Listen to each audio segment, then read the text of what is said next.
واصف علی واصف علیہ رحمہ فرماتے ہیں کہ خیر اور شر اللہ کی طرف سے ہے، اس وضاحت کے ساتھ کہ خیر اللہ کے قرب کی دلیل ہے اور شر اللہ کی ناراضگی کا سبب۔ خیر اور شر کا اللہ کی طرف سے آنا ایسے ہی ہے جیسے زندگی اور موت اللہ کی طرف سے ہے۔ ہم زندگی کو پسند کرتے ہیں، موت سے بچنے کی تدابیر کرتے ہیں۔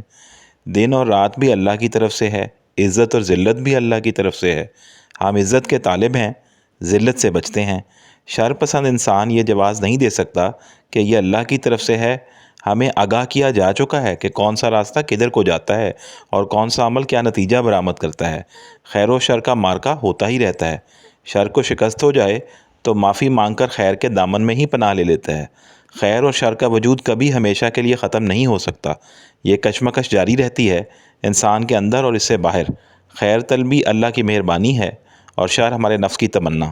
ہم اپنے ارادوں کو احکام الہی کے تابع کر دیں تو یہ کشمکش ختم ہو جاتی ہے یا کم از کم ہو جاتی ہے۔ خدا ہمیں اپنے نفس کے شر سے بچائے، آمین۔